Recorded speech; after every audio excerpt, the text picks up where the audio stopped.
Hello, everyone, and welcome to Demystifying Investor Readiness, our first event for EEP Africa Knowledge Week. My name is Maggie Knorr. I'm a program officer with EEP Africa, and I'm here to do some quick housekeeping before I turn it to the rest of our speakers. So thank you again for joining us today.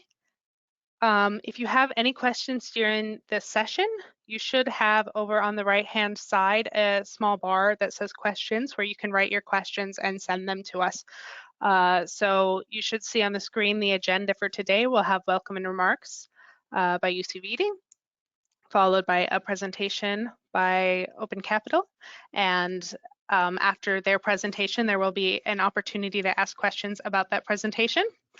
Then we will go into announcing the EEP Africa Project of the Year winners, followed by a panel discussion that's going to reflect back on the presentation from Open Capital. And at the end of that panel discussion, there will also be a chance to ask questions. So as you have questions through the session, please go ahead and write those into the questions bar on the side. And then at the end, there will be sort of closing remarks and a brief survey where we can get your feedback about what you enjoyed about the session and what you would like to see from future sessions on EEP Africa. And this session will be recorded and shared afterwards. So if you have to leave halfway through or you want to share with a colleague later, you will have that opportunity. But that's all from me for now. And I'm going to hand it over to my colleague, UC Reading, Program Manager for EEP Africa, and he is going to say some brief welcoming remarks.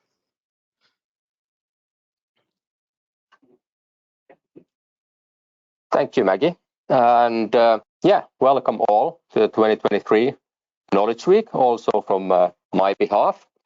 The Knowledge Week has been kind of running quite a while. I think in the past, it was a physical event, one-day event. In 2020, we shifted to this kind of Knowledge Week format for obvious reasons. And based on the good experience of running kind of a few sessions over the week rather than one full day somewhere in a location in Africa, this is the format that we intend to kind of carry on with in the future also. We are getting a wider audience. People don't need to travel, and hence, hopefully, what we have to say reaches more people. To some of the old timers who've been part of our sessions in the past, they might have noticed that we've also shifted the timing of the Knowledge Week. In the past, we used to do it in the last quarter of the year, and now we've moved to the first quarter of the year. It has a couple of main reasons. The first reason, and this might come as a big surprise to all of you, COP is bigger than EEP Africa Knowledge Week. So instead of competing with them, we'll now do it rather in Q1, in which way we don't have to start our planning of always asking the question, when is COP again this year? Also, our funding position is very good, looking really bright for the years to come. And we are hoping to kind of launch our annual call for proposals regularly in the first quarter of the year. So hence, this Knowledge Week in the future will also serve as an opportunity to hear more about our upcoming calls. So this year's Knowledge Week, it will contain three main sessions. Maggie already introduced today's session, so I won't use any more time on that. Tomorrow, you will hear more from myself and my colleague Chester Masaiwana on our upcoming call for proposals. We will also use that opportunity to shine the light on our rising energy leaders from the grantees that we've supported. And if any of you have kind of know a bunch of companies who could be potential EEP Africa grantees in the future but don't know about the upcoming call, feel free to promote the session tomorrow. Or if they are too early, let them know that there will be a next call then coming in 1 year's time. Finally, then on Thursday, the last session will focus on clean cooking ecosystem and really kind of taking the angle of results-based financing and carbon financing in that theme. And that will be moderated by our colleague, Faith Chegg. So from the EEP Africa team, welcome for this week. I will now pass it to Remy Olsen and Nderi, who both work as business development expert in the EEP Africa team. Remy and Nick, the floor is yours. Thanks.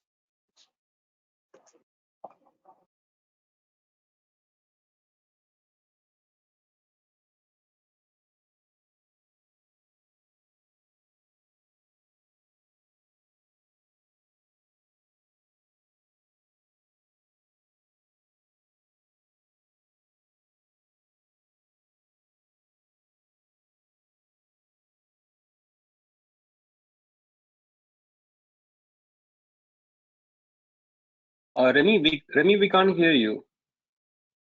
Now can you hear me?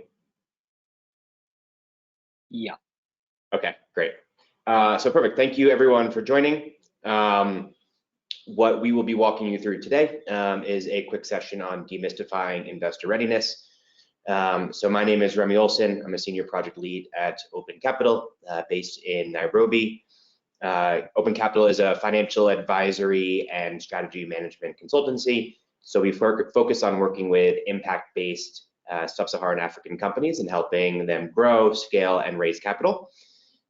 Since our founding in 2010, we've completed 1,200 engagements and helped raise over $1 billion USD in capital. Our headquarters, while in Nairobi, is we also have 6 other offices in Eastern, Southern, and Western Africa. So yeah, looking forward to walking you through this session, and then we'll have about 10 minutes for Q&A afterwards. So as Maggie mentioned, if you do have any questions, just put them in the chat box and we'll be able to go through those at the end. So I'll hand over to my colleague Nick to start the presentation. All right, thank you for the introduction, Remy. So just to kick things off, so we know, raising external financing plays a very critical component for companies when they're trying to develop new products, when they're trying to expand the production capacity, or when they're looking at, or when they're looking at expanding to new markets. And so being able to raise financing does lay the groundwork in laying a pretty good foundation towards creating a sustainable company poised for long-term growth. And so with that, investor readiness plays a very critical component in being able to help companies raise capital and be able to actualize this. So investor readiness is the capacity of an enterprise to understand and meet the specific needs and expectations of investors. And as I've mentioned, plays a very critical role in shaping whether a business receives funding or not. And so the investment readiness process is a multi-step process, but there are 2 key factors involved. So that entails business viability. So this is where the management needs to demonstrate that the business is sustainable with a sound business model and a unique value proposition, together with a qualified team who can be able to actualize the plans. And so the second factor that comes into play is the investor material. So this comes in the form of a business plan, a financial model, investor teasers, investor memorandums, and pitch decks that are meant to serve in making a compelling case in making the investment within the business. And so EEP Africa offers 2 routes to investment readiness. So we have business development support and investment facilitation. So under the business development support, we have different services offered at various stages of a company, depending on the specific needs. And this is done through skills transfer or business advice. And so under this, you will find elements such as the go-to-market strategy, distribution strategy, HR management within the company that help pose a company towards scale. And then under investment facilitation, so basically here, the service seeks to connect investors and businesses looking to raise capital and prepare them for investment. So this will also entail preparing the investor material that I just highlighted earlier. It also entails introduction to investors, as well as managing that relationship with the investors that have been introduced. And so investor readiness and its importance can be broken down into 3 main points. So that would entail, being able to understand your business better. So having a very good grasp of the business model, the market you're operating in, and the capital need will put you in a really good place towards being able to manage external financing. And building up on that, when it comes to engaging better with investors, so being very aware as to the acute needs of the company, both operational and financial, will also help a company be able to raise capital more easily. And in addition to that, also having a very good understanding of the business, one can also be able to identify who are the investors that are actually relevant and ideal for the business itself. And so, with this, one will also be poised to be able to meet the needs and expectations of the investor in question as well. And, for our last point, accelerating the capital raising process. So just building up on the 2 points that I just raised, and then in addition to having the relevant investment material on hand, a company can be able to accelerate the investment readiness process and the capital raising process. And this will be seen through the due diligence process and areas where we're able to minimize any process delays that might hinder the process or grind the whole scenario to a halt. And this is particularly important, especially where we typically see there's always a sense of urgency when companies officially begin the process of raising capital for their business. And so when approaching investors, there are 8 key pillars through which, or the lens through which investors tend to look at a business.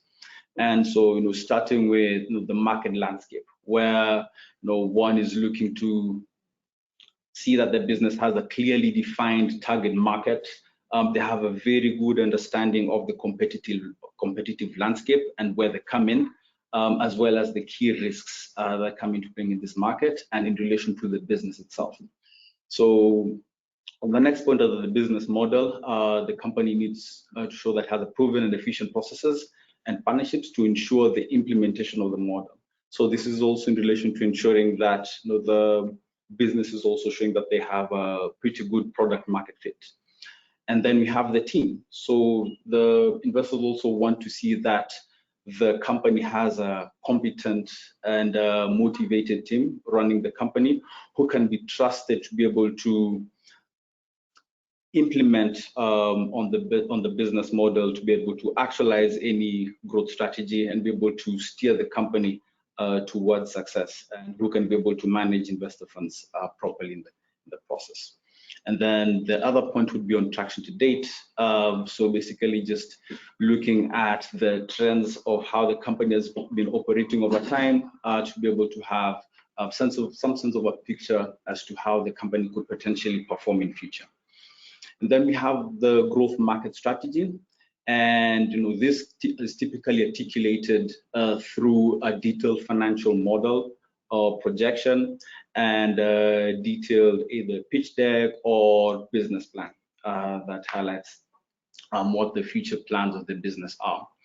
And then the business also needs to show the detailed capital requirement, which is typically outlined in the investor teaser and memorandum. So this would show the capital outlay that's needed, as well as the type of capital that's needed by the business. And then we have the governance, which is the clearly defined government mechanisms and controls. So this could also entail things like having a board in place or other relevant legal structures that are in relation to the business.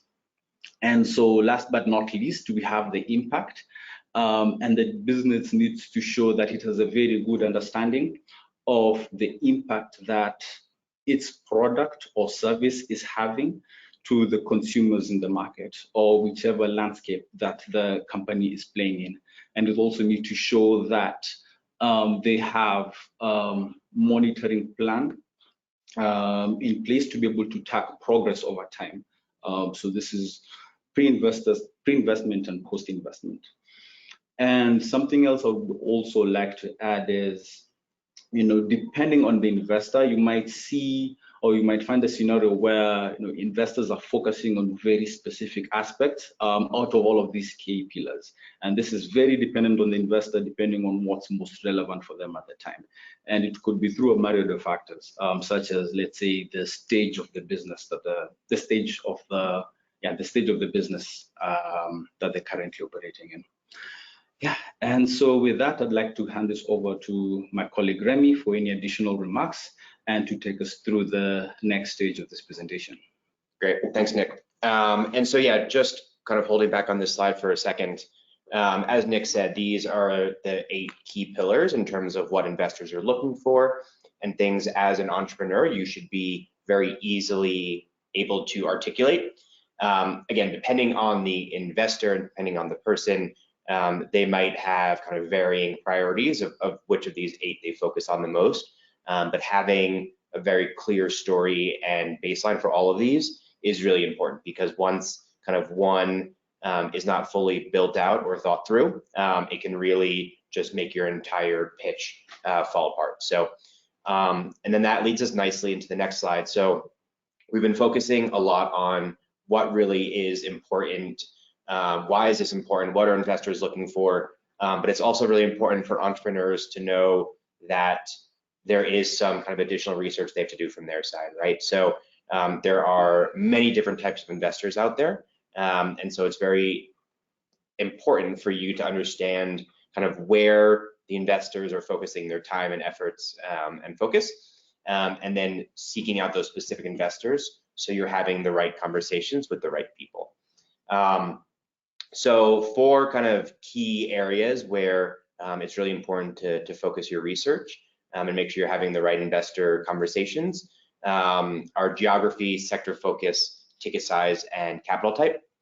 So for geography, sure, there are some international kind of global investors, but often investors have regional focuses. So there's no point in spending a lot of time in doing applications outreach for an organization that only really invests in Latin America or Southeast Asia if you're based in Sub-Saharan Africa. So making sure you're having a clear idea of the geographical focus of the investors is really important.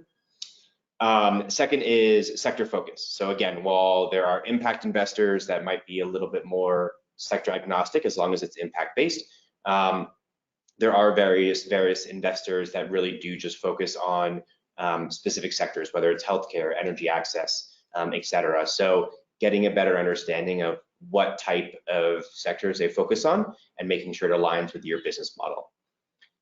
Third is a massive one, which is around ticket size. So various different organizations, investors, funds will have different ticket sizes that they offer, right? So making sure you have a clear understanding of what your capital need is and being able to focus on investors within that segment. So it doesn't make sense to have kind of larger conversations with larger VCs that only focus on, let's say, Series B, Series C companies that are looking for 50 million plus if you're looking for 300K to expand it to a new local market. And last but not least is capital type. So we'll get a little bit more into the different types of capital that you can be seeking, but it's really important to know what the investors provide. So is it grant, is it equity, is it debt, is it quasi debt / equity? So really important to know what the types of offerings they do provide and making sure that it aligns with what you're looking to actually be able to receive. So yeah, so this is all good and great, but like, how do you get this information? So there's a couple key resources and just overall sources of this information. So from a super high level, there's the investor networks, where some of this information is available through talking to people and just having conversations with investors and ecosystem players. There's online databases like Crunchbase and numerous other ones online where you can filter through and see which of the investors are kind of best suited to your needs. There's investment events, so similar to some of these networks. This is a great way to actually meet people one-to-one. And lastly, there's also kind of third-party partners who helping with investor readiness and helping kind of connect you with investors. So working with some of them to be able to get advice on who to reach out to and get some of those introductions. So this is just a kind of a high-level overview of what the investment process looks like. I'll go through this fairly quickly, but just something to note is that this is like a very basic structure / template. Every process is going to be slightly nuanced for each company. So some of these will take some iterations, some of these you'll go through fairly quickly. But basically there's 3 main work streams. So the first is really around investment readiness. So kind of all the document and all those 8 pillars that Nick talked about earlier. So really identifying what your need is, how much capital you're actually looking for by developing your growth strategy. And then once you have a better sense of what you're looking for, then you actually develop the investor material. So your pitch decks, your financial models, etc. And then once you're able to complete those documents, now you're getting a little bit more detailed into terms of the actual capital structure. So what type of facilitations are you looking for? Is it a mix between debt and equity? Now kind of exploring further what types of capital injections you're looking for. The second work stream is really around identifying the right investors and engaging with them. So the 4th step is the identification and actually contacting relevant investors. The 5th step is the investors or companies that are working for the investors, doing some of that upfront due diligence. So are you kind of applicable to some of their key criteria, like I mentioned before, geography, ticket size, things like that. And then they go, once you kind of pass that first layer, then there's a much more detailed due diligence. So diving much more deeper into some of the actual financials, kind of picking apart some of those growth projections and making sure they make sense. And then after all of that due diligence is done and you get the green light, then you actually go into the 3rd work stream, which is around actually closing the deal and disbursement of funds. So this is where you're actually negotiating the term sheet. You're facilitating all of the legal documents and kind of closing all of the final contracts, and then you actually get the disbursement of funds. And lastly is actually executing on the growth plans, which is what was all around your step 1, identifying your capital needs. So actually going into that. Slide. Great. So what type of investment should entrepreneurs be looking for? So the next couple slides kind of go a little bit deeper into this. Again, this is industry standard. So again, this is going to be, take all of this kind of with a grain of salt, because all of this guidance should be very specific for your company and your kind of growth situation and what you're looking to accomplish and the types of capital. So take this as like a general guiding principle, but do understand that it'll need a lot more kind of deeper dive just to really understand kind of what type of investment you should seek. So we kind of broke this down into a 5-step process of starting from business inception all the way to kind of more mature growth.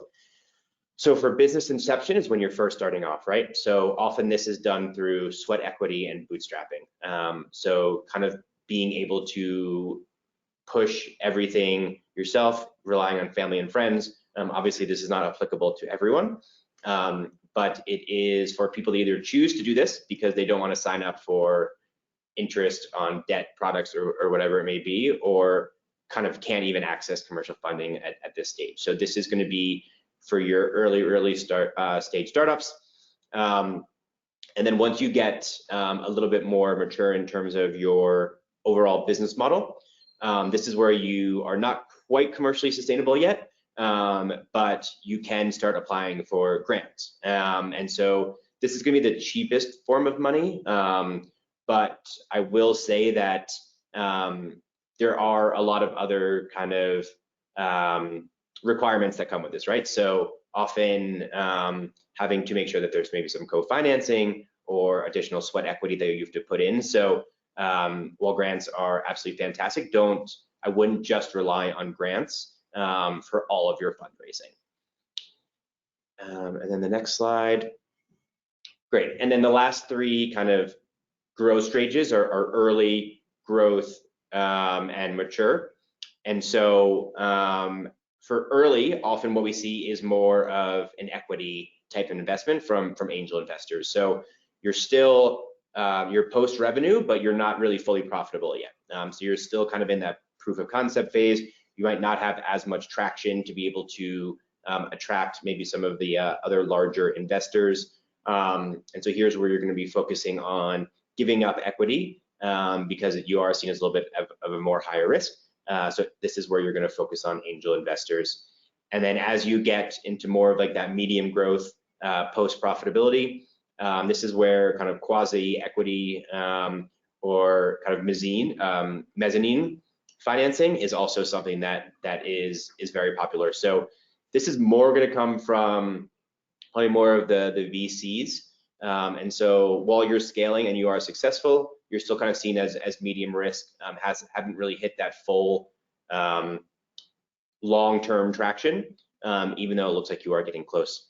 And then last but not least, once you have hit that more mature growth stage, this is where you can focus more on debt. So this is going to be higher risk for investors because of all the interest repayments and things like that. So this is usually for more mature companies that have a longer kind of track record and risk is a little bit lower than maybe some of the other phases. So this is where you're going to focus on more private equity and other kind of investors in the market.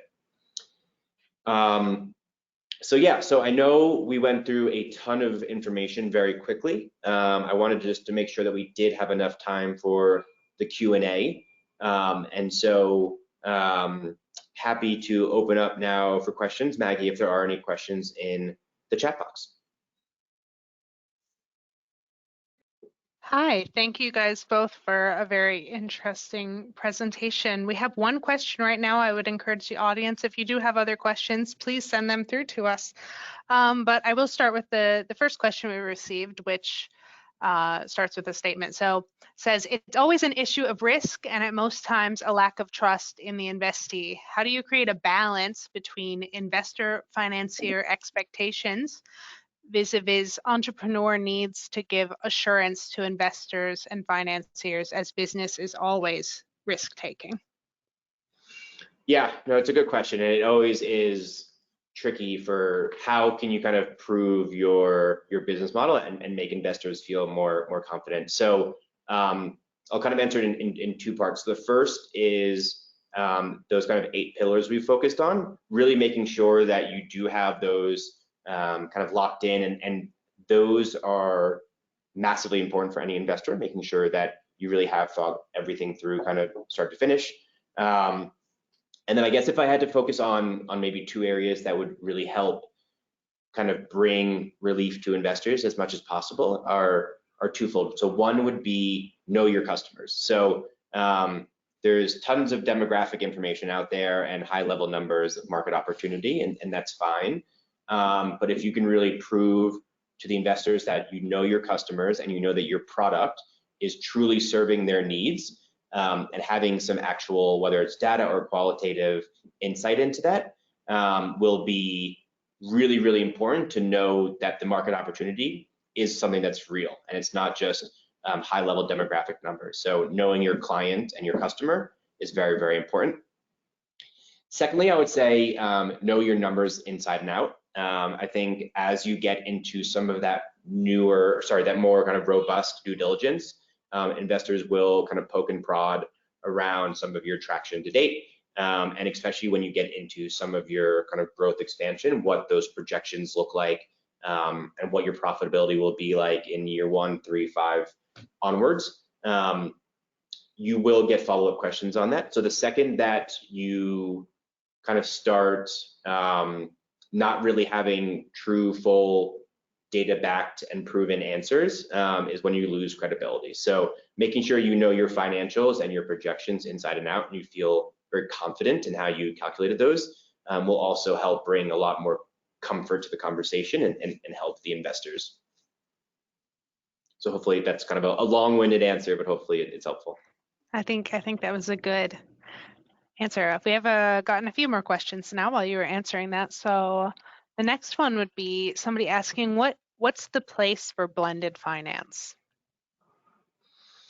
Yeah, so blended finance, again, is going to be very specific to what type of kind of funding you're looking for. And really, I would say the most important thing is where you are in your growth stage. So there's variations of blended financing that will kind of alleviate some of the risk for the investors, but also for the entrepreneurs. So if you are more of like a medium growth company that is post profitability, but not really at that kind of longer term growth stage yet, having some sorts of mezzanine financing and being able to kind of negotiate with the investors of how best you want to lower risk for both parties, and if it makes sense to kind of get more into like convertible bonds, preferred stocks, things like that, is really just about how much equity you want to give up and also how much debt you are looking to take on. So I know that's probably not a specific enough answer, but I would say it's just so customized and tailored to, one, the investor of how much risk they're willing to take on, and to the actual entrepreneur of how much kind of equity you're willing to give up, and how much debt you want to take on. So there's enough options out there that you can usually find a common ground kind of with your term sheet, but it really is just totally up to your risk appetite on both sides. Okay, thank you for that. Maybe time for another couple questions.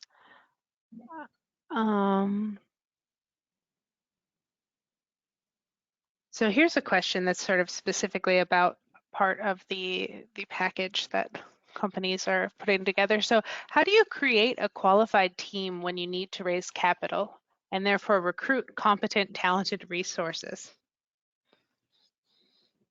Yeah, so that's a good one.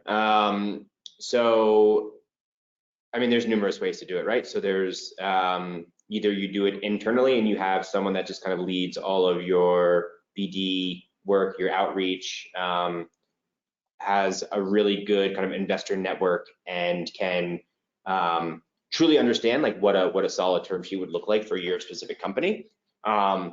Alternatively is getting outside support. So whether that's through an organization like EEP, and being able to get grant funding and additional kind of TA support, or going directly through organizations like Open Capital, which can help you with all of your investor readiness, help introduce you to the correct investors that would align with your priorities, your region, your sector, et cetera.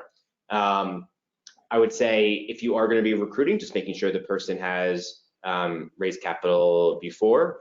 It is wildly complex, and there's very, very many steps that are involved, and a lot of kind of like tricks to the trade, right? So I would say experience is probably just absolutely critical if you are going to be recruiting, and someone that has raised capital before or has been kind of in the TA support arena and kind of can know what investors are looking for and has a really good investor network. So it's kind of like a mix of internal, external support, online research, things like that, and just making sure that you are talking to the right investors, just to make sure that you're kind of saving everyone's time. It almost is like a little bit of a dating game. There's so many investors out there, and you want to just make sure that you're finding the right match and not wasting anyone's time. So. Yeah, definitely. Okay, I think we're still doing good on time. So the next question was, how might investors respond to companies who are seeking finance to pilot and maintain a project but don't necessarily have high growth ambitions? Yeah, so I guess it totally depends on the investor, right? So if you are pursuing an angel investor who are going to maybe hope that 1 out of 10 of their investments is the kind of that unicorn that's going to make all the other investments kind of worth the risk, conversation is probably going to be a little bit more difficult. If you're talking to an impact investor that's much more focused on actual community impact and maybe not as much of the bottom line profitability, et cetera, that's kind of a conversation that might be a little bit easier, but still difficult. So this is where you want to make sure that you're really focusing on impact over profitability, investors, which are pretty rare, but they are out there. And so I think making sure that you're using the right networks to really pinpoint which types of investors are much more involved in like more patient capital, where you don't need to see returns immediately, and you have a little bit more flexibility in some of your terms. So they are out there for sure, but it'll just take a lot of research. And I think this is kind of a little bit of a tangent, but this is also leads me a little bit to like the chicken and the egg situation with having to show traction, but needing capital to be able to actually have traction and pilot. So this is where it becomes really important to be able to know your client, know your customer, know your market, and be able to pitch how much of a market opportunity there truly is for you. Because often in order to really truly scale, you need capital, but if you don't have that traction, it's hard to actually get the capital. So that's where your storytelling becomes really, really important. That's where showing that you have a strong team, the governance is in place, all your legal documents are set up, and it just shows that you're really ready to take the next step. I mean, it's just about convincing and making everyone feel more comfortable about just the foundation of the company. And so making sure that all of those foundational pillars are in place will really help with kind of overcoming some of the maybe lack of traction because you're early days. But that's also where focusing on grant funding can be really, really important as well. So this is sort of a follow-up to your previous answer, asking about talking about impact investing. So this question asks, what's the gap in African impact investing? Businesses not being investor ready, or investors not being accessible, or investors being risk averse? I would say it's definitely a little bit of a mix of the both. I would say probably as an impact investor, you only have so big of a portfolio of how much risk you can take on, right? So you have to be very, very selective, and there's so many impact-based companies, especially on the continent, and you can't invest in all of them, right? So a ton of due diligence goes in. It's very time-consuming, and you can only put so much kind of under your portfolio. So while I think not being investor ready, not having all the documents is a massive problem, and that kind of gets you quote unquote cut from the process, might be a little bit earlier. I do think there's just a lack of total amount of financing in the space now. And so I think on the impact side, if you are focusing more on impact and maybe secondary priorities is around profitability and revenue, the portfolio can only be so big, right? Because that money has to come from somewhere. So I do think it is a mix of the two, but that's why having those conversations with impact investors that might have only so many portfolios they can really take on, that's why it's so important to make sure that kind of all of your stories are, your business model and your strategy are just so airtight. Thank you. And so we've had a number of good questions, and they keep coming, but I want to ask you one more, which is somebody asked about where does Open Capital Advisors fall in the financing ecosystem just described? So maybe take a quick second to say a little bit more about what Open Capital does, and then if people want to get in touch with you, where they can do that. Yeah, absolutely. So we work on both sides of the transaction. So we support SMEs, we support large organizations that are looking to raise capital. So what that means is pretty much everything we've gone through. So helping you with your investor readiness, kind of soup to nuts, making sure that all of your documents are in order. We can do kind of mock investor conversations, and making sure that your strategy is very complete, data-backed, and will kind of pass the sniff test of any investor. And then we help you find the right investors for what you're looking for. And then on the flip side, we have an investor network of 500 plus investors, all who focus on sub-Saharan Africa, but many of them are also very global. So what we do for investors is we do pipeline development for potential companies that would support kind of their overall initiatives. We do due diligence on the companies for the investors. And then if everything kind of goes to plan, what we do is we bring the two together, and then we help negotiate term sheets. We make sure that all the disbursements and kind of allocation of funds are used correctly. And so we can provide this more technical support both pre and post investment as well.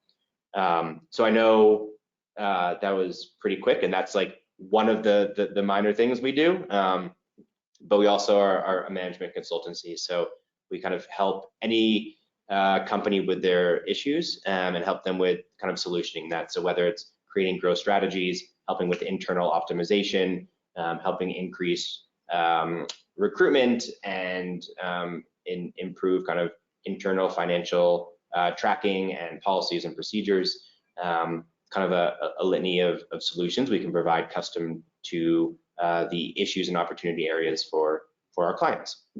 But yeah, please feel free to reach out with any additional questions. More than happy to talk to anyone more about Open Capital and some of our services. Okay, thank you. With that, I'll jump off and I will let you pass it on to Susanne. So thank you for that presentation. Awesome. Yeah, thank you everyone again. And so we're out of time for the questions, but please stay tuned for the panel that will kind of continue the investor readiness conversation shortly. So I'll pass it over to Susanne, who is the head of portfolio, who will lead our panel discussion for the day. So Susanne, over to you.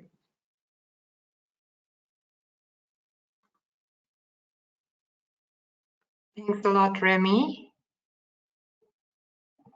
And yeah, I'm really excited to introduce the panel for today.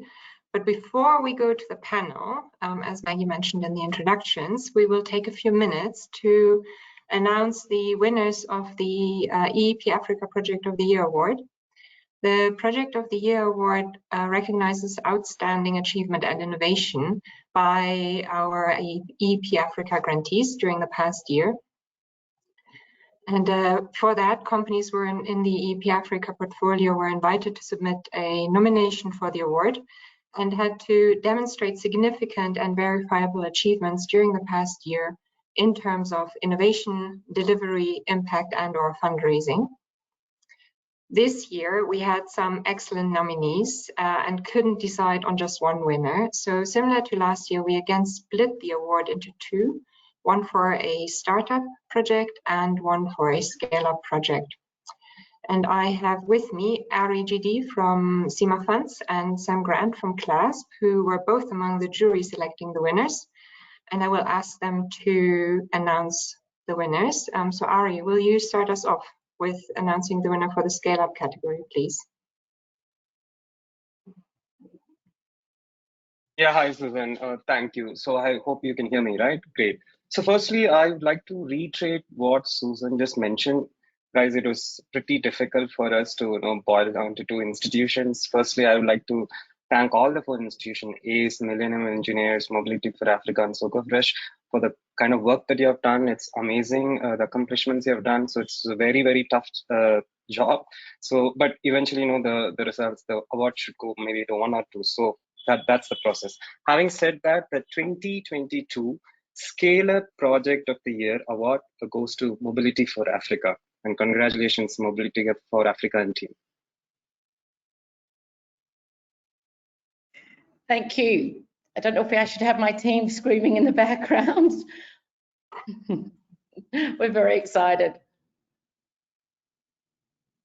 So yeah, congratulations, Shanta, for that, and really amazing in terms of the work that you guys have been doing. And we hope to see much more.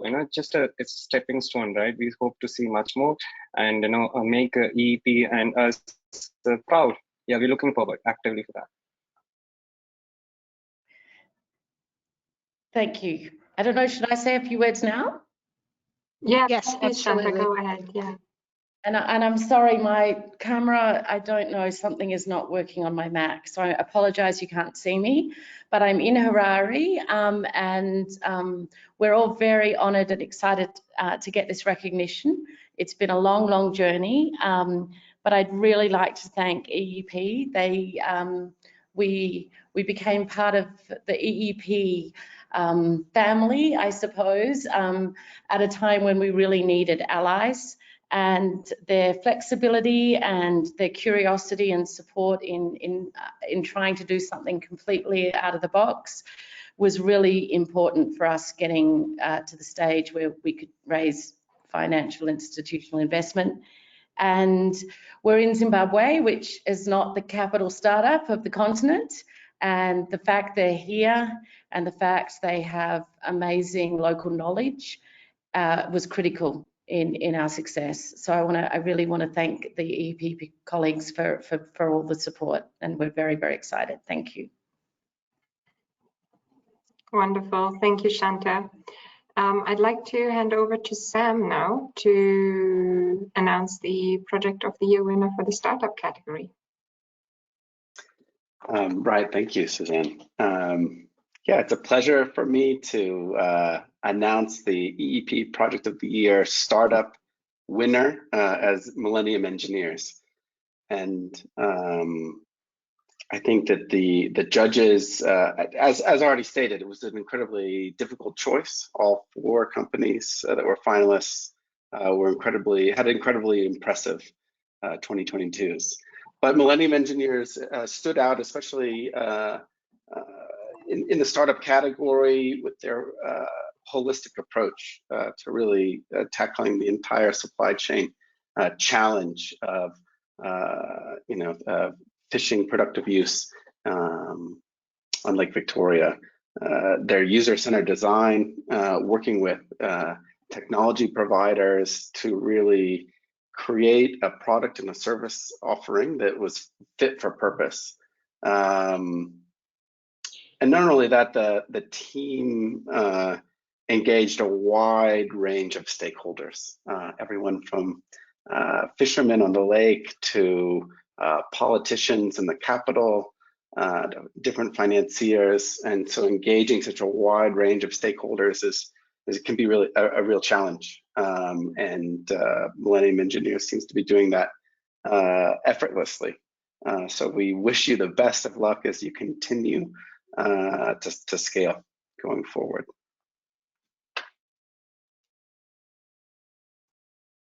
Thanks, Sam. Diana, are you there? Awesome, there you are. You can see my big smile. Thank you very, very much. It's a great honor for me, and the team is here. I wish it all come in, but it's been a great honor to work with EEP Africa starting off in 2021. I believe your trust in us gave us a really good push in terms of going forward with full force in implementation of our project.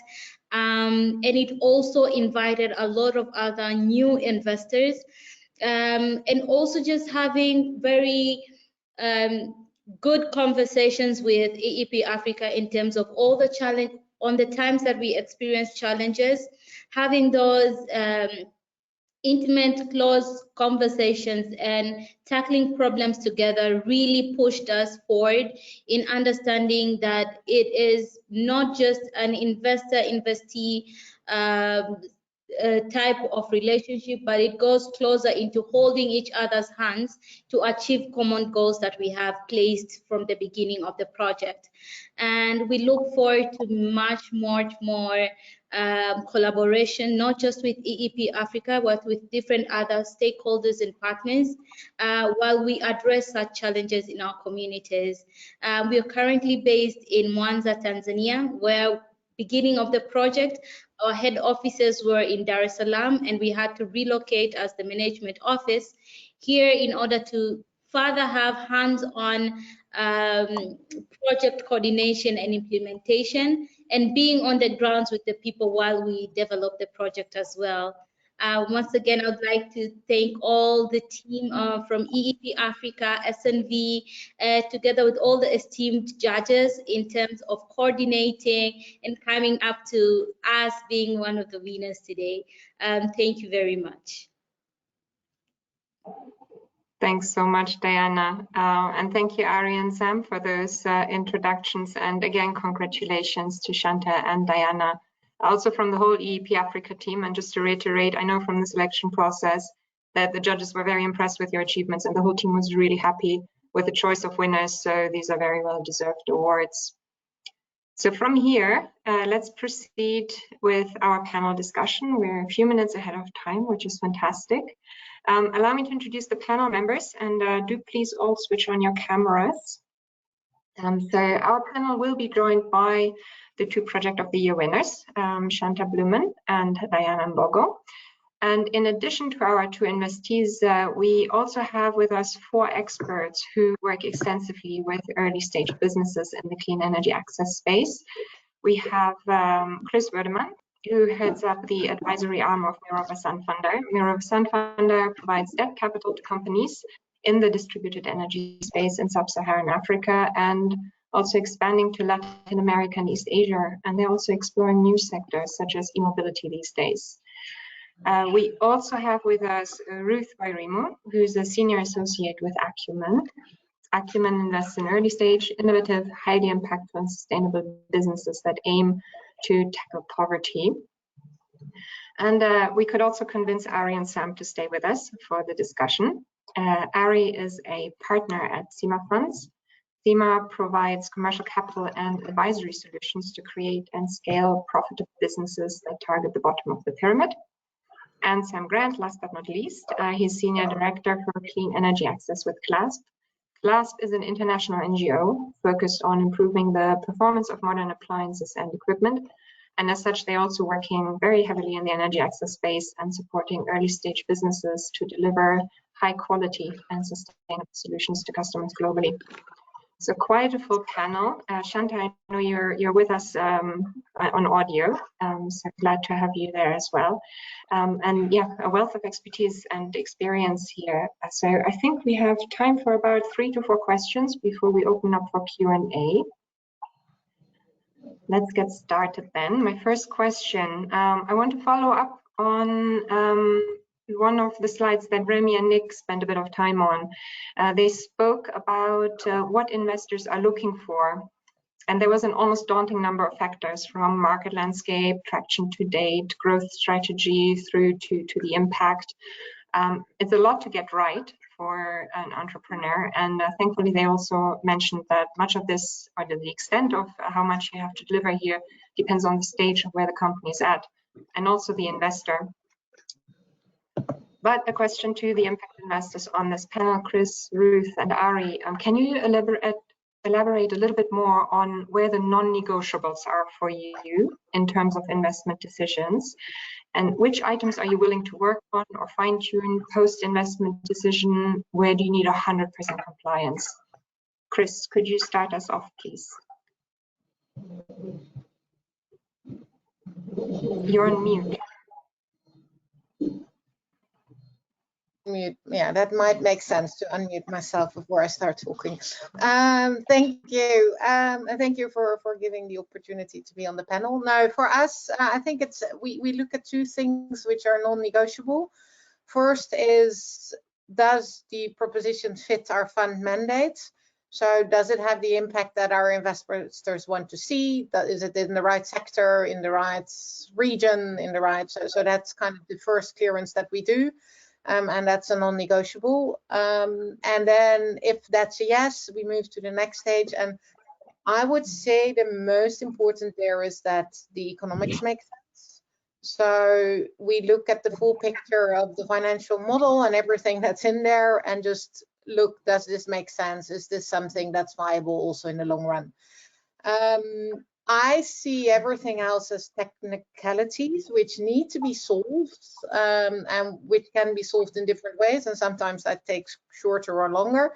But as long as the project is working, and whether that is with grant support or with, you just need to get those economic rights, and from then on you move forward, and make sure that all the other monitoring, reporting, securities is all in place, but that's technicalities that you can work around, I would say.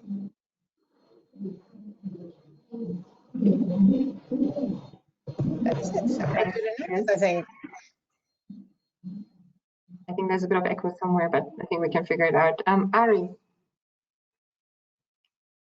what are the non-negotiables for SIMA funds? Thank you. Yeah, thank you, Susanne. So before I answer this question, maybe I can give some background. And I can see right now there are 89 attendees. So I presume that businesses with various business models across sectors could be listening in. So I would want to make sure that my answer is it's pretty generic, so that some of you or most of you can have some takeaway from this this particular answer. So we have through our Relief Fund, which I'm personally heading, we have exposure to about 119 companies in 22 countries. So we looked at all sorts of model across the supply chain. So having said that, one thing which is definitely non-negotiable when it comes to for us to make investment, of course, is the business fundamentals. That has to be strong in terms of whatever sector they're catering to, whatever customers they're catering to. It's B2B or a B2C or a B2B2C and so on. The other important thing when it definitely comes to impact, the thing that we assess, and it's very important to us, is the willingness of the promoters to work with us. For example, right now I'm in Uganda. Yesterday we met the Uganda Solar Energy Association, and pretty much most of the companies here did not even hear about what ESG is before we even funded them. To be honest, most of them said that was the first time they heard about ESG. So it's completely fine, because there's obviously a starting point, but all of them showed the interest to work alongside us to create favorable policies, not just for the clients, but also for the, of course, for the customers, for employees and other stakeholders and so on. So we need we of course look at companies who are willing to work, who are willing to work alongside us and to create that impact. If you do not have any policies, it's completely fine. There's always a good starting point. There are a lot of a ton of support available in the market through various technical assistance and so on. But for you, any company for that matter, you need to get your fundamentals right. If you have your fundamentals right, and if you are open, willing, and then to do the business in a right way, with the right set of policies, which are like good standards in the industry, then you are definitely investable. So these are some of the things that we think are non-negotiable. Thank you, Susanne. Okay, so you're really looking more at that ecosystem, the market landscape element of things as well. Okay, great. Ruth, please, what are the non-negotiables for Acumen? Thanks, Susan. So to echo my colleagues, I think with Acumen being an early stage investor, one of the biggest non-negotiables is around the team. And the team, like Open Capital mentioned, around competency and motivation. But over and above that, we have to have a team that has integrity. And how we do that is through character reference checks. And that's because we're in the business of trust, because in the early stage investment, there's not a lot of business traction to make assumptions with certainty. So what you're doing is, or what you're investing in is the team and their capacity to execute on their vision, and that they'll use the funding you've given them for execution of that vision. So integrity of the founders and the co-founders is an integral part and non-negotiable for us. Secondly, on the team, as Ari mentioned, is around coachability. And of course, we want a team that is self-assured, a team that is visionary, a team that has execution capacity. But over and above that, we want a team that is pragmatic, that is coachable. That means that they're willing to take on guidance from investors. Because especially at the early stage, there's so many moving pieces. Maybe you need to pivot your business model. Maybe you need to think about tech development. You need to think about team development, geographical expansion, maybe change of government regulations and that kind of thing. And your founder or the co-founders may not have the expertise in all these areas, so they will need to rely on the guidance from the investors or other third parties brought on by investors. So we see this as a journey together with the founders, and therefore we have to get a sense that they are coachable or they are pragmatic enough to take that guidance.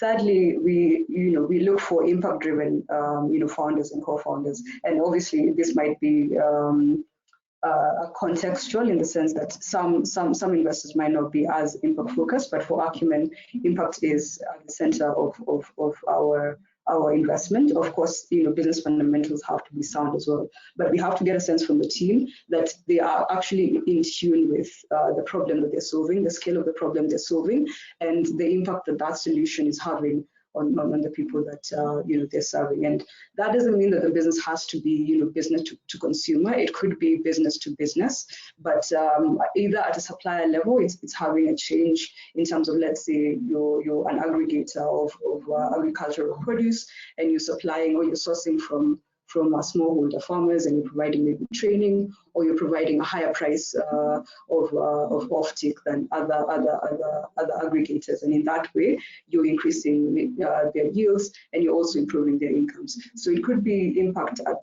a supplier level, or impact at the consumer level, or at the end beneficiary level. But that has to come out when we are speaking to the team at an earlier stage.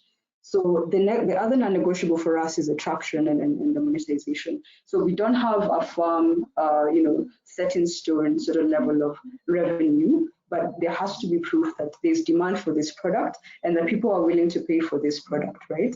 And this is not just a demand test, but it's also a test of execution capacity, because you could have a great product, a product that where you're solving, an important problem for many, but you're not able to operate, you're not able to execute. So on top of testing the demand, the affordability, it's also testing the execution capacity, to have some traction in there.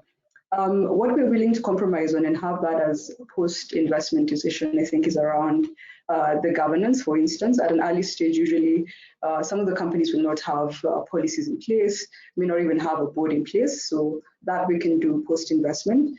Some teams may also have quite a bit of gaps within the team, because what happens is you may have a founding team that has the vision, but does not necessarily have the expertise that may be needed specifically for the business that they're working on. So if there are, some gaps in the team that need to be filled in, it's something we can discuss, post investment, if it's not a glaring urgency, right? The other thing is around the structure, holdco. Some investors will require that maybe you have a foreign holding company, let's say a Delaware company, a Mauritius company, for instance.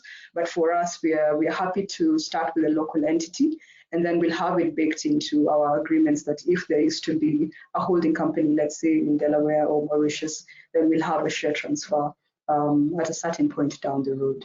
Yeah, so that's pretty much the context of it.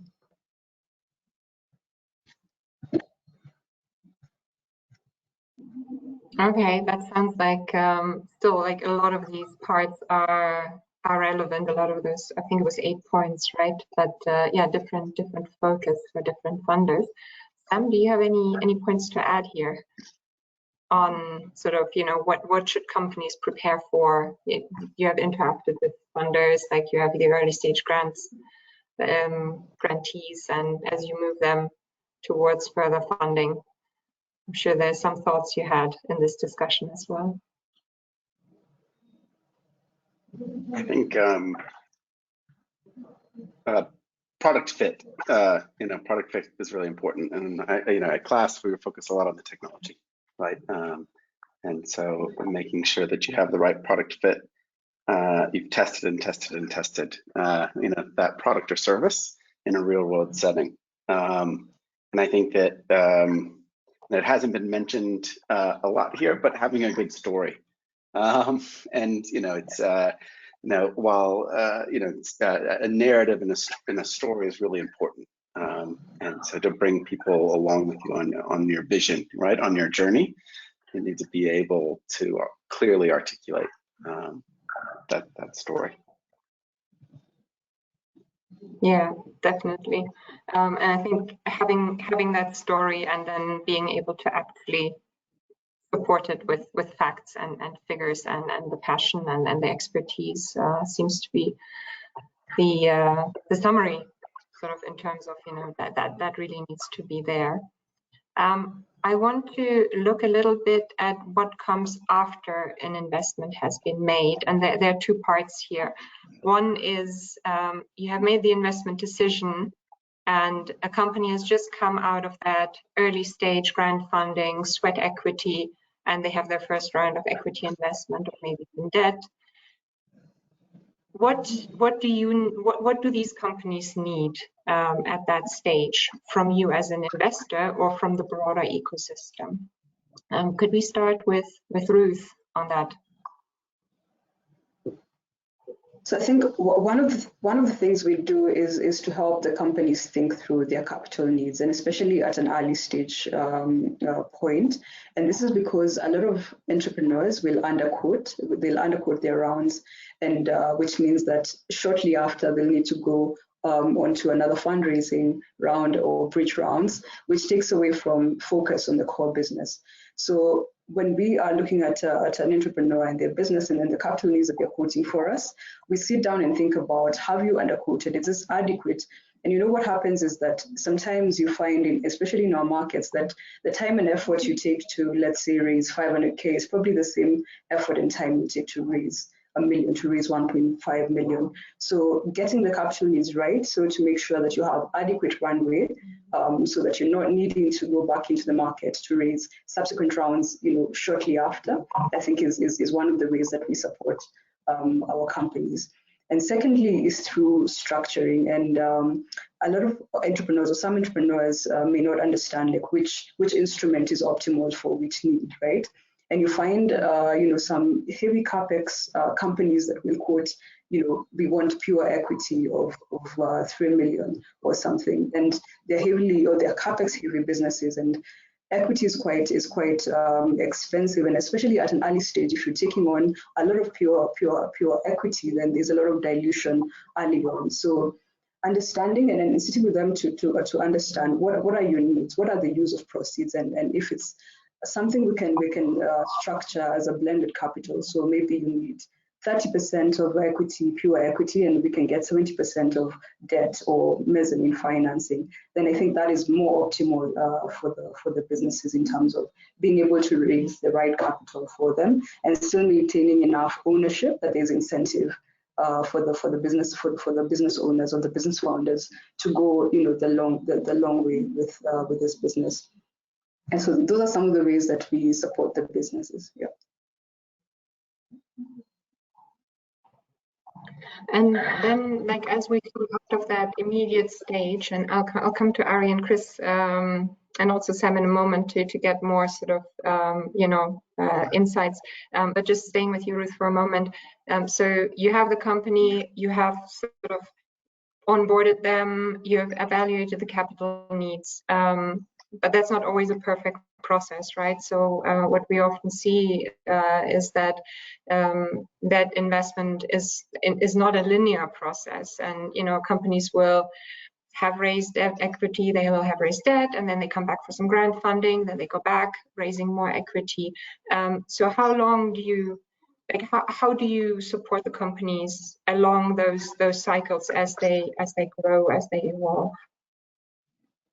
So one way is to have a bit of reserve in our back pocket, and usually that means that if we have, say, 2 million reserved for one particular company, then we don't put in the entire 2 million in one round. It means that we have a bit of funding such that if the company needs emergency funding, then we can provide that support. So, and then that means that they will not need to spend a lot of time in the market looking for funding, and they can now focus on their core business. That's one way that we support them. Secondly is obviously through our networks, knowing co-investors within the space with whom we can discuss, and then we can share sort of our due diligence, our insights on the company that will accelerate the decision-making process if there's additional external funding that is needed for the business.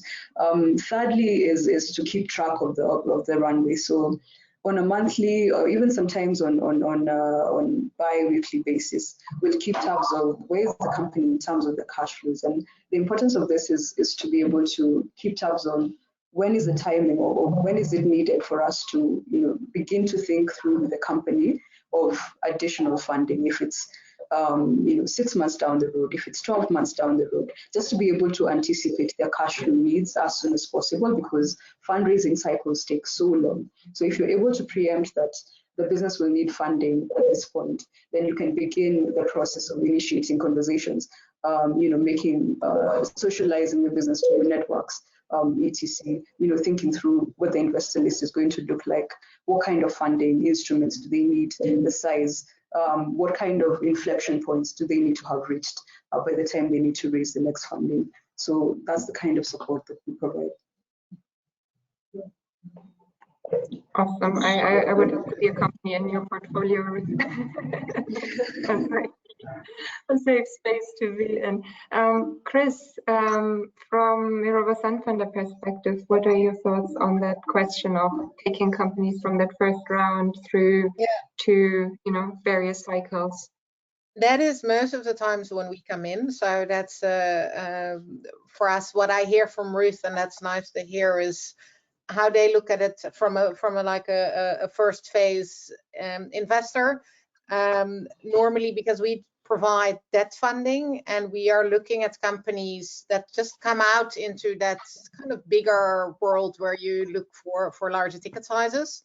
And we try to build our pipeline with those companies, also setting up a technical assistance facility, for example, to get the companies to have that more solid fundraising plan and more financial structure, to see what funding is needed and at what pace. What really helps, if we can see that a company has evolved in a clear reporting structure, where you have the quarterly meetings with the board, and they can show that they've done that, they can show that they have made progress in setting up a more firm governance structure as well for their company. All signs, and again, that comes to what's your first question, like what is for us really important is to see that progress. It doesn't have to be perfect yet, but it's good to see companies that are moving in a certain direction and get the support for that they need. And then again, having a clear view on what fundraising do you need, when do you need it, and how, for us, because we're providing that, how are you going to pay us back, and how are you going to pay your interest rates? How have you thought about that? And that bigger picture for us, it's very interesting to be involved in that at a very early stage, just to see where we can support and where we can help companies to get to a level where they actually can attract debt and not only equity. So that's I think from our end, that's the point when it becomes interesting from us, when you've over that first hurdle and then going into the next phase. Thanks, Chris. Ari, your thoughts on this? Yeah, sure. So maybe again some context, because whenever I answer, I want to make sure that I put the context here. So we have funded as small as $50,000 to as high as $15 million. So I'll try to generalize my answer so that it just fits in as a common and for such a large attendees. So of course, we would have lent only when the business fundamentals are strong, including like better unit economics, good team, and then a good product fit and so on. But what happens after that loan in terms of support? We provide through three various aspects, I would say. One is first, of course, support ourselves in these three aspects, and also to support the company. So let me explain those three. First is that financial governance. So we design the financial governance such that the business continues to grow, scale, and sustain that scale and be profitable if it's a profitable company already, or it needs to achieve profitability.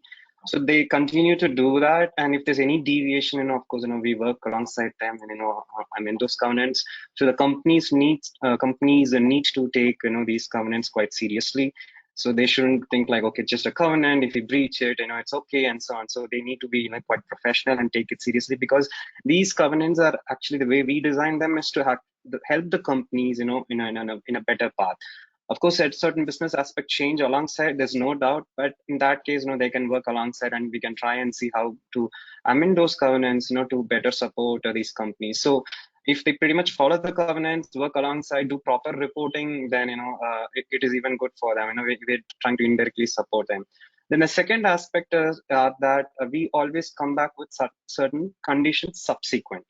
So let me explain. For example, Ruth was also talking about certain board composition and so on. So if we feel, let's say it's a small company with 100% promoter owned, no external director, we need a strong corporate governance, we try and say that, okay, we'll give you like 120 days or 6 months time. You can bring an external independent director, improve your corporate governance, make your your board a little stronger, and so on. So likewise, if there are any gaps in, let's say, finance function, technology function, we give them time.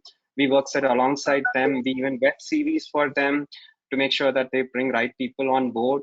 And this, we give them sufficient time. We work alongside them to make sure that all these conditions are, are appropriately met.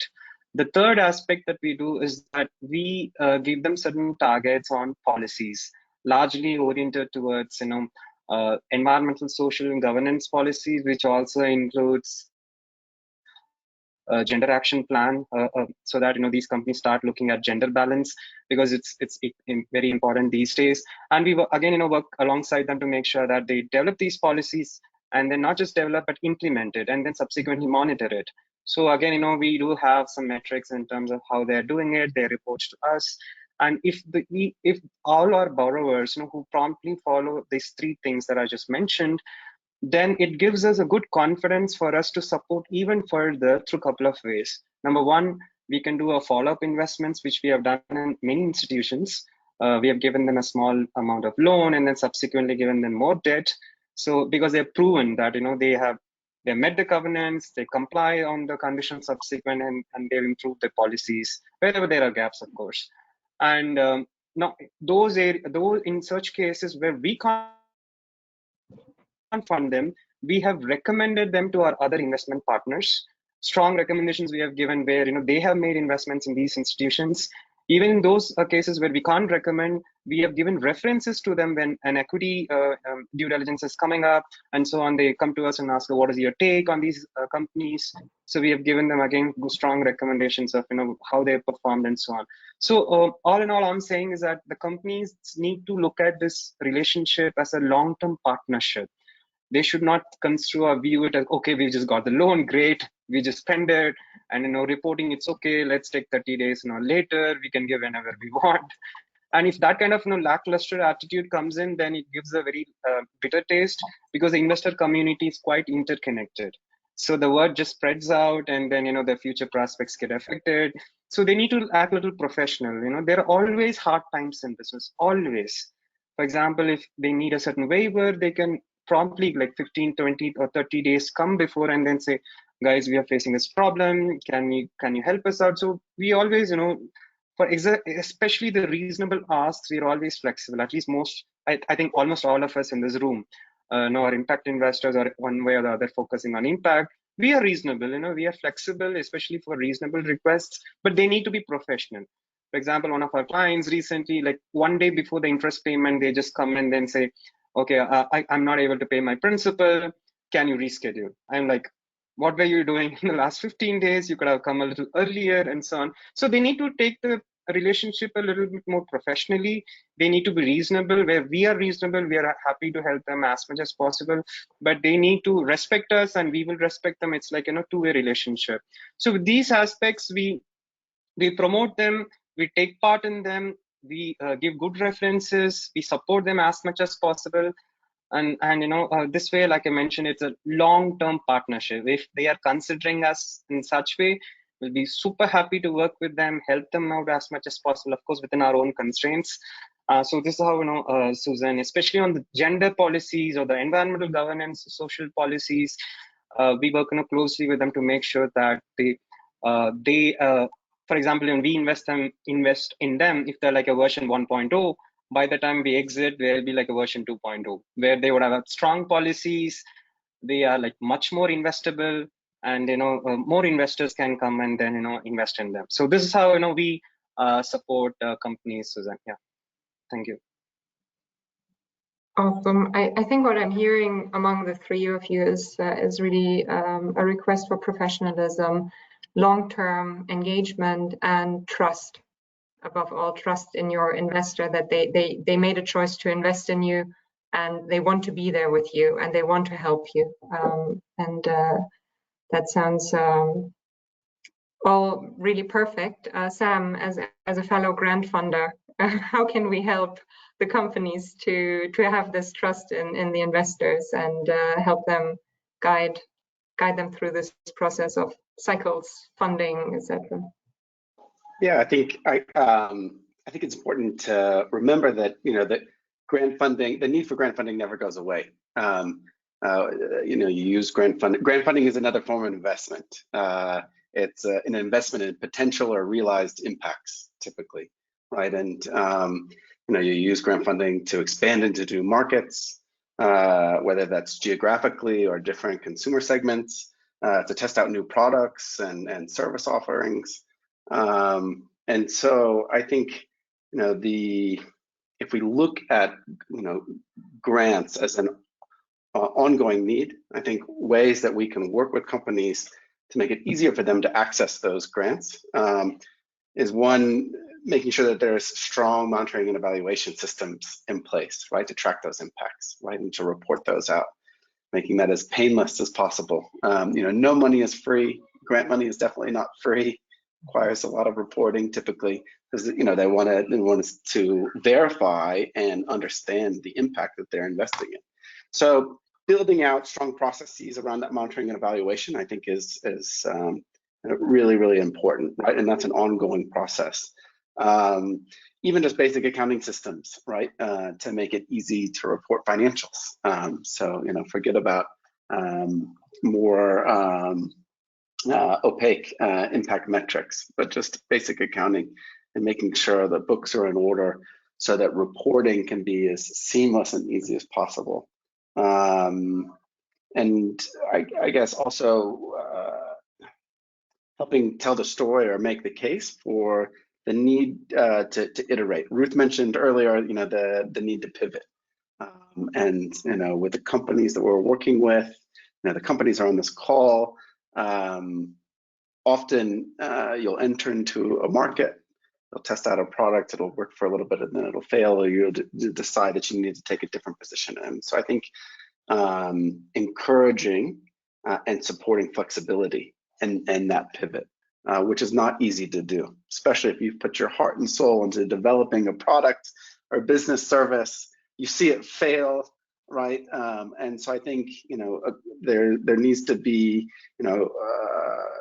support from grant funders with market research, the most up-to-date market research, patient grants that are provided over and over again,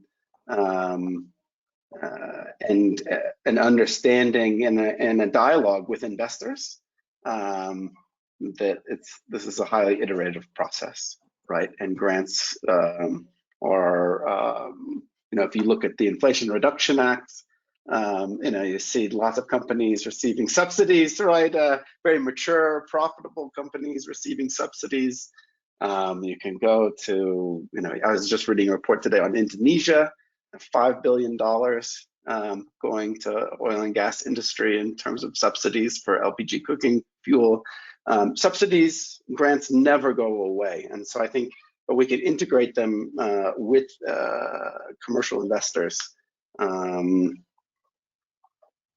through just constant communication and working with the companies to integrate those two flows of finance.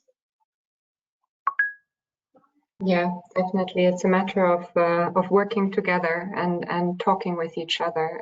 And I think a panel such as this is one key point where we bring those different perspectives together.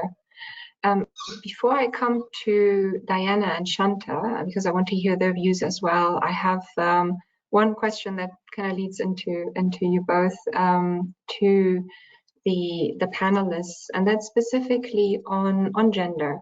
You touched upon it already a little bit, Ari, and I think Sam, you mentioned it as well, but how can we increase the share of women entrepreneurs in this space specifically? And do you feel that we need to make any adjustments to investment processes to create more gender balance in this space among entrepreneurs, to have more female founders? I'd be curious to hear your views, your experiences on this before we then get some insights from Diana and Shanta, our two female project of the year winners. Who would like to start? Maybe Ari. I'll start with you now. Yeah, thank you, Susanne. So yeah, we are actually quite active promoters of gender balance. In fact, almost all the companies that we work with, we try and promote that as a strong policy. In certain countries, it's quite easy, to be honest. For example, I'm right now in Uganda here. It's quite easy for us to convey this and, for the companies to pick it up. But in certain countries, it's quite difficult, especially let's say hiring women technical person or a technician and so on in the field for certain tasks for them to be hired, it gets a little tricky. So where we tell the companies in terms of how they can try and achieve a better balance. So and we look at gender balance across the hierarchy, not just the C-suite or the founders. We look at all aspects of the business, right from the basic functions to mid management and the higher management and so on. So here we are a supporter of 2x challenge. I'm not sure how many of you are aware of this, the 2x challenge. So here we have certain criteria in terms of giving leeway to institutions which are women-led, women-managed, or women-owned. So we have certain definitions of in terms of what women-led is, what women-owned, and women-managed.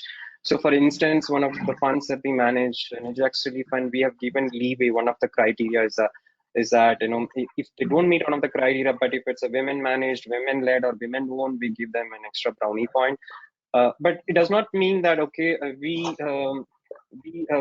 promote businesses just because it's women-led, but no, it does no fundamentals. No, we assist them even a little further. We promote more because women have the same capacity of what could be achieved if a similar role is being offered to a man. So here it's all about a gender balance. We are not against men or we are not against any one particular gender. It's all about a balance.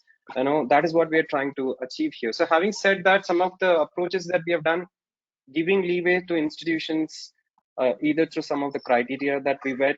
Number two, we have provided in certain cases, for instance, a company called Power Live, which is a Zimbabwe-based company with women managed, women-led, women-owned. So I need to give examples, right? I can't simply talk very broad sense. So we were the first lenders. Of course, EEP Africa also supported them, and they won the Project of the Year award last year. And we were the first lenders to them. I'm talking about institutional lender next in addition to the EEP grant. And today, Sharon AT, the promoter, is all over the place in the sense, and she's getting various awards, getting various recognition. So she got one of the lowest interest rate. Her business is doing really well. We sat alongside her in terms of promoting her the entire model, how she can strengthen the finance function, so on and so on. So all I'm trying to say here is that for us it's important. I'm sure it's equally important for Sun Fund or Acumen, everyone else. I don't think so there's a disagreement with that, but it's about how to promote it. And every institution might have its own unique ways of doing it. But for us, every single company, we say we promote it and we give them time. It's not, things can't change immediately overnight, Susan, as you can understand, right? So we give them time. We say that, okay, like take 6 months, take 9 months, we'll give you some assistance. But guys, you need to wake up. This needs to be a part and parcel of your business, and it has its own set of advantages. So that's how we do it, Susan. Yeah, thank you. Thanks, Ari. Yeah, we shouldn't forget which baseline we're coming from, for sure. Chris, please. Yeah, for us, I think we are part of the 2X initiative as well, as that Ari mentioned. I think that is coming up with a lot of funds and investors in the sector, which is great because it gets us aligned.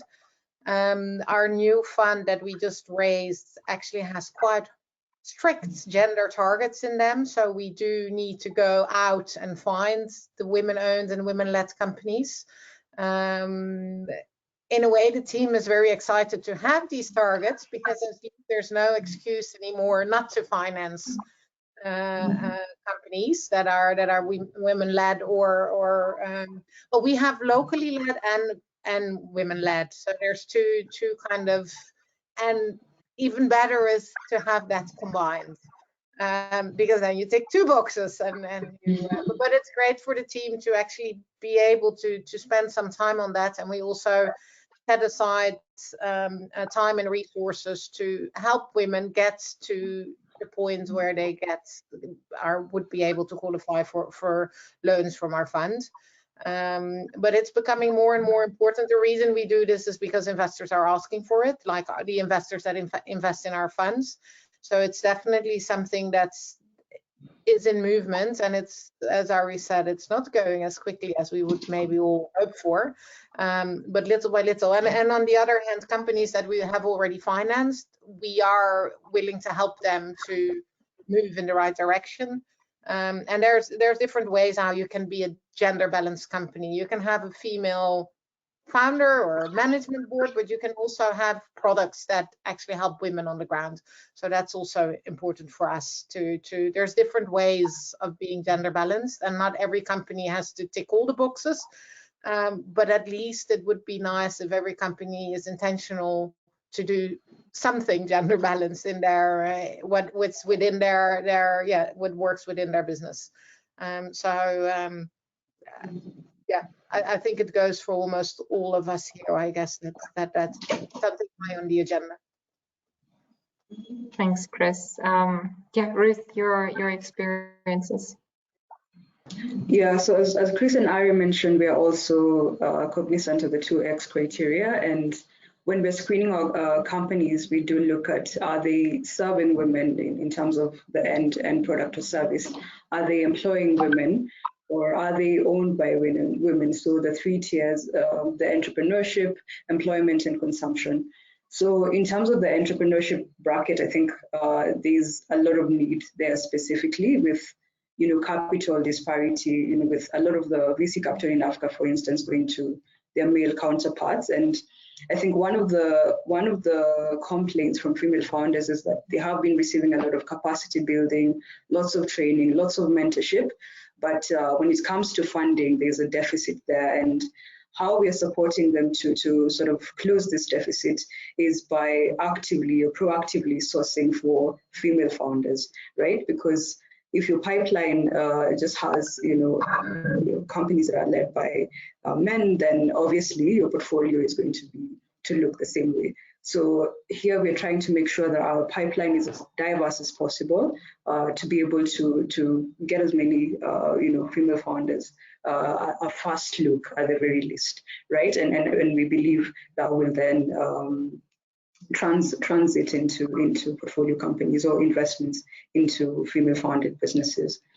Yeah, I think that's how we are supporting them. It's basically to increase our pipeline and take a bet on them. Yeah. That's great, and maybe we can speed up the process with all these initiatives and that commitment from the investor space. I'm looking at the time, and I do want to leave enough time for Q&A. So a quick one to Shanta and Diana. Shanta, if you're with us, you have been able to raise about $2 million from Infraco recently. Can you just quickly probably not, but share some of your highlights, but also your lessons learned from the process? What would you do again? What would you do differently? What would you advise other founders to look out for as they embark on their investment journey? Sure. I mean, just in general, just on the gender front, I think what's important is obviously it's great that everyone is now on board with gender. I think as Chris mentioned, what's important is starting to also see women as a real market. I mean, I've spent the last 3 years trying to prove that rural women are actually financially viable, and it sort of shocks me because any of us that live in the continent know that women in general are the entrepreneurs and the breadwinners and the caregivers, and they're extremely competent with money.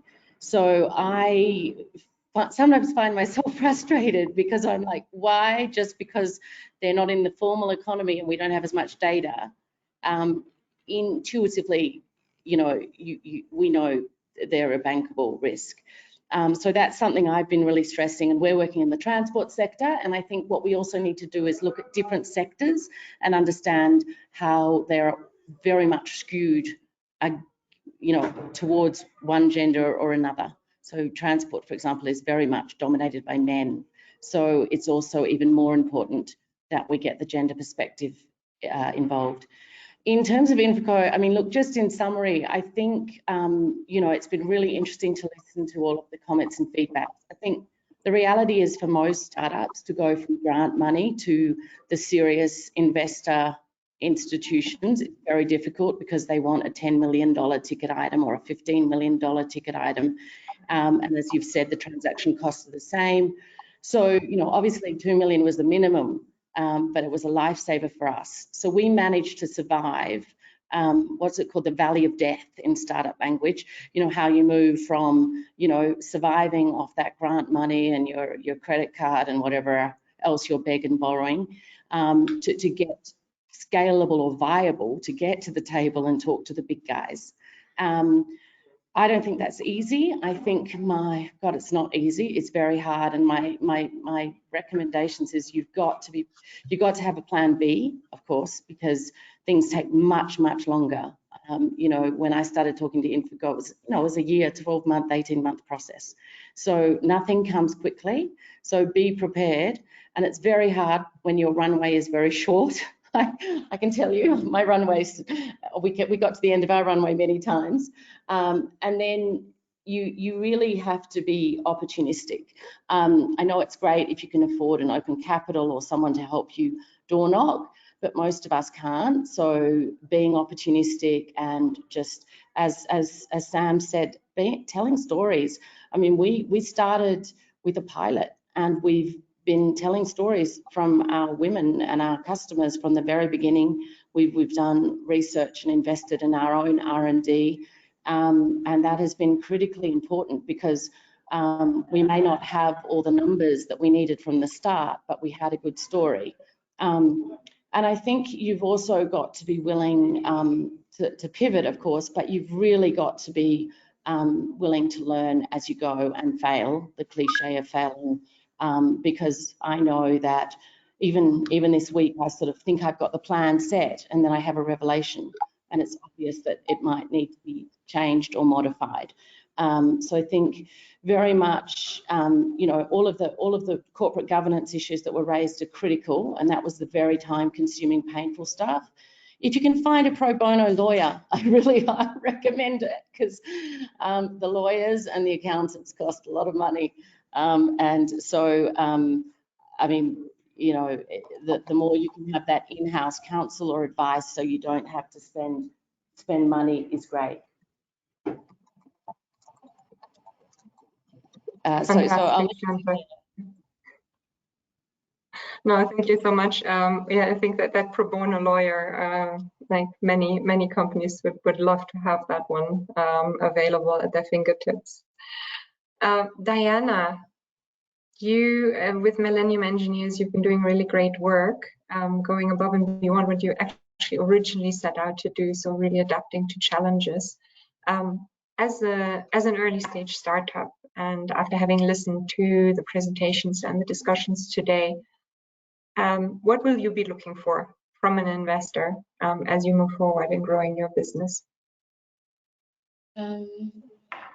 I remember when through this discussion, and many of us have gone through many investor readiness programs, there's mostly never investee readiness program.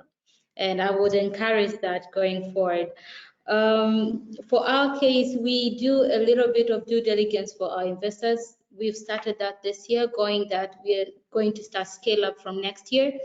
And with us, we usually ask some of our investors to give us reference to the companies they've already invested in, what type of relationships they've had with them, how have they worked with them, from if they started from how you mentioned that you go in as a version 1 and go out as version 2.0. So how was that transition? What type of communications are there? What type of relationship is there in terms of solving problems that the investee happens to have? What is the timeline of resolution of problems? The governance of that investor in terms of how is the flow of information, how long it takes as well, how transparent they can also be in terms of change, if change happens, mitigation of risks. So I would say an investor comes in, they don't just bring in financial support, but what other technical supports do they bring onto the table in terms of collaboration, TS, technical support on your financials or on technical issues? How do they walk through with you? How do they assess some of the problems that you have or you haven't foreseen throughout the project or the business, and how do you work together towards resolving such problems? I usually say if you see a company that is perfect in the beginning, that's a red flag, because there's always someplace that there must be a problem. Now, is that integrity of revealing some of our weaknesses good for the investor? How do they treat weaknesses, and how do we grow into becoming strength? So I would say, even on early stage, understanding the type of investor you go with, understanding the type of goals you're all going to, because there are impact investors, there are equity investors, there are debt investors. So all these have different level of getbacks that they want from you, and what do you want from them? So that should be really aligned from the word go. So it's basically understanding the type of common goals we have, the impact that we intend to have together, and the roadmap towards attaining that. And sometimes an investor might come in, I believe, and see that we are aligned maybe for the next 1 year only, and then after that they push you to another investor that takes you into another level. So those discussions, and how have they engaged with their investees in the past, and what is even the feedback from their investees in terms of the relationship they've had. So yeah, we do a due diligence as well. Yeah, I mean, if you create trust, you need to mutually, investigate each other and check whether it's a good fit. Fantastic. I think we have some time for questions. There are a few questions that came in, and please, everybody in the audience, do share your questions in the Q&A box. I'm going to start with a more technical question here, one clarification about the holding companies in Mauritius, Delaware, that was mentioned by one or two of you. How does this work, and why is it sometimes requested? Was that you, Ari? I think it was you, right? No, I was not. I did not answer that question, but I can answer that question. Okay. Okay. So maybe as some of you know, for example, all of us are funds, right? For example, Chris is from Sunfunder, Ruth is from Acumen, I'm from SIMA, and so on. So we have some investors, who have invested funds in us, and they have a certain, I would say, negative list of countries where we can't fund. So there are funds that are created with some negative lists, and Mauritius recently has fallen into that negative list in one of the funds that we recently closed. So again, it's because most of our investors are development financial institutions, and they have some restrictions in terms of the non-eligible countries or negative lists and so on. So let's not get into political aspects of it. I don't think that's the agenda for this call.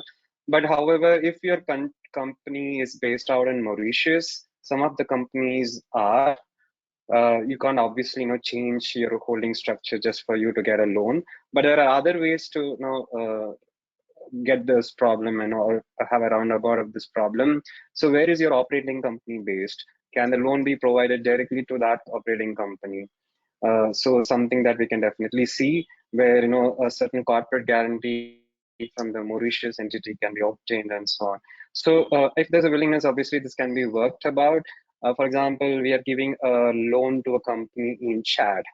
Chad is like one of the least developed country, right? It's very tricky, and this is the first time we are providing a $2 million loan. The company has its holding company. I mean, the Chadian company has its holding company, Mauritius. So investors invested in the Mauritius company because it's quite easy for them to bring dollars. It's difficult for them to take money. Easy for them to take dollars into Chad, but it's very difficult to take it out. And hence, they prefer to hold the money in Mauritius and so on. But here we have worked it out in a sense, just because Mauritius is a negative list for us, we worked it out such that we're directly funding it to Chad, a Chadian entity, which is operating company, and getting corporate guarantee from the Mauritius entity.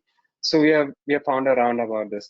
But this thing with respect to Mauritius, it may not stay forever. There are some things that are being worked out in the background.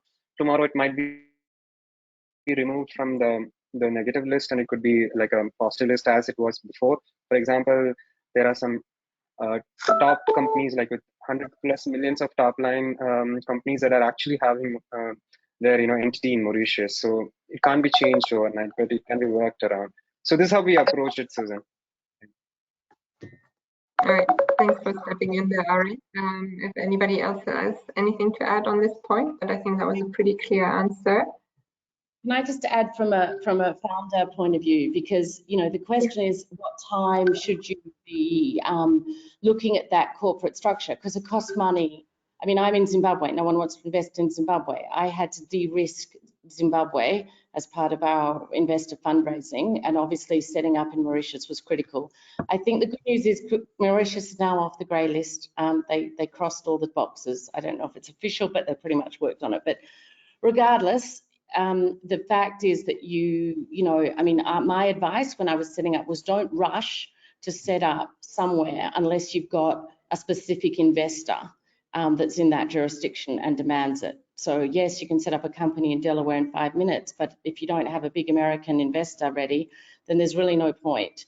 If you're, we made a strategic decision, Mauritius, because we wanted to be in Africa. It has a lot of bilateral tax agreements with African countries, and it is part of the African continent. So, there will, whether we set up in London or Amsterdam or all of these European hubs. So I do think it's, for a founder, it's the strategic timing issue. You don't want to rush that until your deal is close, or it's a catch-22, but it costs money to set up those corporate structures. And it does depend on where your investor's from and the reality of where they can put their money. Okay, yeah, that's a helpful perspective as well, Shanta. Thank you. There's another question here on coming back to the gender topic. As a male founder, obviously that's where some founders start. They can't change the gender. How do they fulfill gender requirements from investors? Do they need to recruit a female co-founder, or focus on female employment, target female customers? You already mentioned that, depending on the fund, etc., all three might be viable options, but maybe some further thoughts on that if you have. Can you hear me? Because my webcam seems to be frozen. No, there's not one solution to it. I think there's different options we could target for. Definitely our fund is looking at female founders, or companies that are female led. So that's an option, but as I said, it's just as important to have companies that target women with their products, that have specific products that like Mobility for Africa, I think it does. So that's an important, it could be an angle too. And yes, we do have, you might not get a no from the fund, because it's also something that once you have financing from us, we're happy to work with you on a and then we'll give you a couple of years time as a company to kind of meet those targets when you look at the board of the company, or maybe there's very talented women within the company that could come up to the senior leadership and work with them on how to get them there, have different kind of ways of doing it. So there's no one holy grail that we're working towards. For our funders, we need to have a certain percentage of the companies women-owned or women-led. But for a company that we're financing, it more means that we're going to look together for solutions, how they would fit into that bigger picture that we need to put together. Thanks, Chris. Yeah, so again, sort of more on the partnership side, find solutions jointly. Any other thoughts, Sam? You didn't come in on the gender discussion earlier, but you might have some thoughts from a sort of the grant funding perspective. No, I think nothing additional to add, really. I think All right. Then we're coming. Yeah, Ruth. Yeah, I can maybe add one or two quick thoughts. So this is especially an answer to the promoter who said, he is a male promoter. So here, of course, you can't change the gender. That's true. However, what we are asking you to have is a gender lens. As in when you're looking at employees and when you're trying to hire, just try to have that gender lens. And let's say you have two candidates, candidate A and candidate B. One is male, one is women. And if let's say both are equally good in every other aspect, and if you have less women in your overall company, so you would always want to have a better balance, right? So you can give priority to candidate B, women, if candidate A and B, ceteris paribus, they have equal other skills. So this way you have a gender lens when you're approaching any aspect. Just to give another lively example, for example, in the screen, assume all 6 or 7 of us were men, how it would have looked, or all 7 women, how it would have looked. So it's all about a little bit of a balance.